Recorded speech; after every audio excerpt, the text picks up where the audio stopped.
Hello guys and gals, me Alex, and welcome to another Scam Sunday, the part of the week where I try to do a little bit of explanation on scams that go on in the world, how to avoid them, and what's the best precautions you can do to avoid getting yourself scammed. So ladies and gentlemen, this scam, or even scan I should say, actually landed at a very convenient time. I actually had a different video planned for you guys today, but it's a better way to cover this.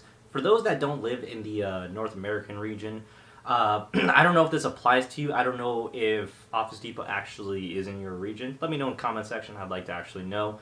But, ladies and gentlemen, this company, Office Depot, is a office-like supplying store. Essentially, those that have seen a Staples, they're pretty much the same competitor. You can pretty much buy everything you for school, down to your office. Anything office-related is going to be there, essentially. So, with that little Office Depot promotion out of the way, essentially, Office Depot was selling scams, essentially. So let's get right into that. So essentially, Office Depot was selling a software. I don't essentially know if it came like pre-packaged or it was a software you bought by on the side, or so on and so forth. But essentially, Office Depot was selling this software to individuals to scan their computers. Now, all of us want to stay protected on our computers. We want to make sure we don't have any malicious softwares, malware, so on and so forth on our computers. We like to stay safe, and that's understandable. Well, when Office Depot was selling these products, no matter what you would check off when you installed this program, it would always give you a false reading of you having some sort of malware, virus, some sort of harmful program on your computer, and it was consistent.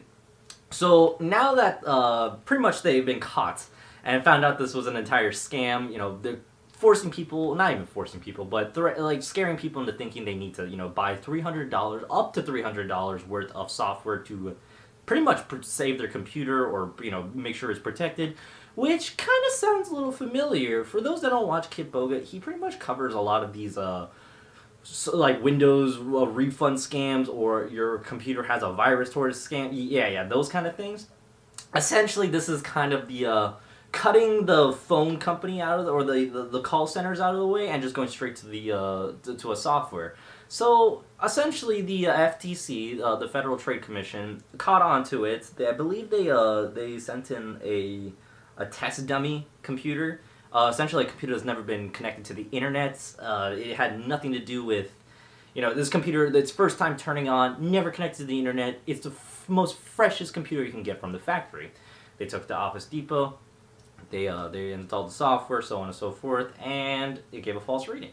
So obviously something was up, and they tested this theory a few times, and obviously it was a bunch of false readings, pretty much scamming people into paying $300 for a software that essentially probably didn't do much, probably gave you the illusion, like we've talked about in most phone apps, the illusion of giving you cleaning your computer, making sure you're definitely safe, and so on and so forth, and it's pretty much fucking sad. It really is sad to see a company that is very large when it comes to office supplies. I mean, when you say Office Depot, it's a known store in the United States, which is pretty fucking sad to see that a company like that pretty much I think it was up to $25 million that they're owing back to. I'm not entirely sure if it was $25 million. I think it's settlement. Yeah, it was a $25 million in settlement to the FTC. And, this is what doesn't really quite make sense, because I'm no mathematician, all right? I'm no math whiz. I know basic maths and so on and so forth, but I don't think $25 million is enough to pay off the shit that they pretty much amalgamated with all these computers. But then again, we don't know how many people were essentially affected by this. But, it's kind of interesting to see that a large company is pulling off scams like this when usually a call center straight out of India, Pakistan, somewhere overseas, even in the U.S. there's occasionally some, essentially will do these sort of things to gain an extra buck or two out of, hardworking people at the end of the day. And, it comes down to it. And this was pretty much a point I brought up with one of my friends. When something like this comes up, it really sucks because we're not calling people dumb, and no one is dumb, okay? No one is really stupid. it's when you don't know what's going on, especially with computers. We live in a society now in 2019, and it's continually growing. You know, we live in a technology era, and it's progressively growing more and more. Did you really think back then, back in the 50s or 60s, people? I mean, my neighbor across the street, she's like a grandmother to me. Do you really think back then in her time that they think they would see cars that are going from 0 to 60 in 3 fucking seconds? I can't even get out of bed in 3 seconds. But you see the point I'm trying to get. You see where technology has come from block phones to basically buttonless phones now. It's getting to the point where technology is almost running the world. As my dad and I always constantly say, they're electronic babysitters. Phones, tablets, so on and so forth. They're progressively getting more and more. And as someone that has played with or has been in programming for a little while, you know, it's quite interesting to see that how easy it is to manipulate poor people into thinking that they're in danger in something. And here's the sad thing. Like I went back and said, no one is dumb when it comes to computers. They just don't know. And it's very hard to understand a lot of these things. You know, if you were to pop up something like on your command prompt and put in, you know, the command tree, and it starts fucking spitting out a shit ton of numbers and letters on you, you'd freak the fuck out. You don't know what's going on. And it's easy to manipulate poor people into thinking that sort of stuff, especially elderly people. Even younger children, even then. It's not something you would easily know right off the bat.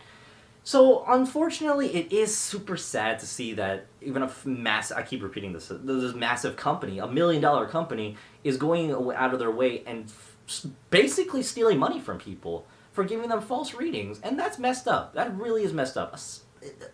That just baffles me. That's pretty much like Apple saying, hey, we're gonna slow your phone. Okay, we shouldn't use that analogy. That actually happened. You get the point, essentially. You know, I know companies are out there to make their money. They're doing what they have to do to, you know, make sales happen. But this is taking it to this is stealing, essentially. Giving people false readings, giving people essentially to scare them into, you know, a software that, you know, a lot of us don't necessarily. It's really, I'm all over the place on this, but it just makes me a little angry at the end of the day that I've taught people how to use computers, and you know, you just don't teach someone how to use it. You could teach them the icons, you could teach them how to use a mouse and keyboard, but it sucks when stuff like this is so easily when you can easily manipulate somebody, and it really, really sucks, and it's sad. It's scummy. It's sad, and you know, I hope Office Depot is gonna learn from this. And the sad part is, and this is what really hurts the most, I'm sure some of those employees didn't actually know what was going on, and some probably did know what was going on. From the tech department, I would assume they did. And, you know, I would say someone got ratted out. I would say somebody in that in the Office Depot community ratted them out. Or it was just simply, you know, the FTC going in and infiltrating it. So it's all over the place, but I believe the software they were selling was PC Health Check, which just sounds like an absolute fucking... It just sounds like the pinnacle of, hey, do you want to get a virus on your computer quickly? Check out my PC Health Check. I'll give you a virus, and it's right there. Who knows? At this point, it's kind of... I keep saying it's sad and it's scummy. But, ladies and gentlemen, that's as much as I can go. It was more of a rant on it, but it's nonetheless, it's still a scam when you look at it. Don't manipulate people into that kind of stuff, man. If you're $1 million company, you come across this video, don't do shit like this. This will ruin your reputation. And quite honestly, I wouldn't doubt if this is gonna hurt their sales even more to the tech community. As someone that likes investigating on scams, seeing how easy it is to just scare somebody into buying a software or giving up money because they don't know any better, it's sad. It really is sad, and it's stealing nonetheless. You're a criminal for it, so on and so forth, but, you know, let's not get too deep into that. But, ladies and gentlemen, this is why I make these videos, because I want people to educate their, you know, their grandparents, their parents, their siblings, or their little cousins. I mean, shit, my little cousin, he's obsessed with Jurassic Park type of games, and he wanted to download, like, a little cheat engine for it, and it's like, you know, if you wanted to go through with that, APK files can be easily malicious. But we're not going to get too deep into that. I can cover that in a different video, but you just don't go out and says, hey, this is the download it, and you get it. Google does their best at filtering out all the as much malicious shit as they can get out of the way when it comes to your front page, but you can easily be manipulated is the problem. And not everything on the internet is going to be 100% safe. Like I showed you guys last week in the deep web browsing. A lot of that shit is going to be a scam, and a lot of that shit is probably sometimes going to be real. But you got to know what you're looking for, and I don't want to say it comes with experience, but for someone that has browsed the deep web, has been browsing the internet for a little bit of time, and when I was younger, I didn't really know much video games, so I kind of just browsed the web, and I was just looking up shit, going down rabbit holes. Reddit was my goddamn home at one point. But nonetheless, I will say, again, I make these videos because I want people to go out and educate, the elderly people that, might be saying, hey, I got a virus, or hey, I paid for a virus over the phone, or not a virus, well, pretty much the same thing, but, paying for, softwares that necessarily don't do anything for you. But ladies and gentlemen, I'm going to end it off here. Please, please, please don't be a victim to these sort of things. Like, we can't all make the best decisions in life. And unfortunately, a company like this was easily manipulating their customers, and that is pretty sad. But ladies and gentlemen, I hope everyone can educate somebody out there on these sort of things. If you know of another scam, leave it in the comment section below. I might even cover it for you guys. But ladies and gentlemen, I'm going to end it off here. If you like what you saw, please like, comment, and subscribe. Dislike if you disliked it. Again, educate somebody out there on these sort of things. I don't want anybody being a victim and getting their money stolen, especially if you worked hard for it. It sucks. It really sucks to get your money taken from you. But ladies and gentlemen, I'm going to end it off here. I hope to see you in next week's scam video.